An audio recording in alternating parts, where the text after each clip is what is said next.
Welcome back to Quick Learn. Imagine spending the last 10 years diligently digitizing every part of your business, celebrating every efficiency gain, only to realize you were just paving the cowpaths of the past.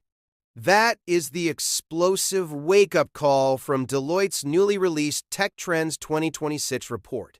For a decade, we have lived in the era of digital transformation, which was really just about making analog processes faster. But that era is officially over. We are now entering the age of the Great Rebuild. This isn't about enhancement anymore. It is about a fundamental, clean sheet redesign of how organizations operate. The report makes one thing terrifyingly clear. The experimental phase of AI, where we played with chatbots and ran isolated pilots, is dead. We are hitting a wall of friction as we try to scale because we are trying to force a new silicon-based workforce into old organizational structures that were never built to hold them. The companies that are bold enough to tear it down and rebuild will own the next decade, while the rest will just be managing their own decline. To understand why this is happening, we first have to look at the massive shift from generative AI to agentic AI. This isn't just a buzzword change. It is a change in the fundamental physics of software. Generative AI, like the chatbots we've used for years, is reactive. You ask it to write an email, and it writes it. It's a tool. Agentic AI is different because it has agency. You don't ask it to write an email. You give it a goal, like onboard this client. The agent then plans the steps, checks the CRM, provisions software accounts, sends the welcome kit, and follows up if they don't log in. But here is the reality check. Most businesses are failing at this because they are layering these advanced agents on top of broken, fragmented data systems. You cannot have an autonomous workforce if it can't reach into your databases or talk to your APIs. We are seeing the rise of multi-agent orchestration, where swarms of specialized agents, legal bots, pricing bots, customer service bots, negotiate with each other using mathematical protocols, not human language, to solve problems 100 times faster than we can. But this new workforce comes with a massive price tag, leading us to what the report calls the infrastructure reckoning. We are hitting a tipping point where the cloud is becoming too expensive. While the cost of a single AI token has dropped, the volume of tokens needed for agentic reasoning, where an agent thinks, searches, and loops for minutes before acting, is exploding. Companies are seeing monthly bills in the tens of millions. This is forcing a massive pivot back to on-premise AI factories for heavy lifting and pushing us toward neuromorphic computing.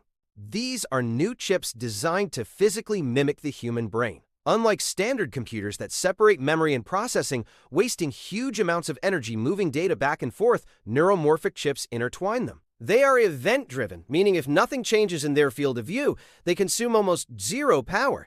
This is the only way we can afford to run the intelligence of the future. And this intelligence isn't staying locked inside servers. AI is going physical. We are seeing the resolution of Moravec's paradox, where robots are finally gaining the ability to handle complex, messy physical tasks. We aren't just talking about factory arms that blindly weld. We are talking about adaptive systems that see and learn. But the wildest frontier mentioned in the report is biohybrid robotics and organoid intelligence. Scientists are actually growing brain organoids, biological neurons, on chips that can play video games and recognize speech. Because biological neurons are thousands of times more energy efficient than silicon, we are moving toward a future of living intelligence, which raises ethical questions we haven't even begun to answer. Finally, all of this changes how your business is found by the world. The era of the 10 blue links on a Google search result is ending. We are moving from search engine optimization to generative engine optimization, or GEO. In a world where customers get their answers directly from an AI synthesis, you don't need to rank number one.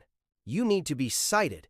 This means optimizing your content with quotations, statistics, and structured data so that the large language models trust you enough to include you in the answer. If you aren't optimizing for the machine's context, you are effectively invisible. So here's the bottom line. We are standing at a fork in the road. You can choose the path of enhancement, layering AI on top of your legacy mess and drowning in technical debt, or you can choose the path of the rebuild.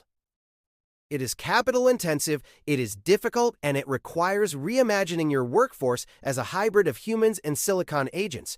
But it is the only way to survive the next 10 years. If you want to stay ahead of the curve and master the future of tech, make sure to smash that subscribe button and turn on notifications for quick learn.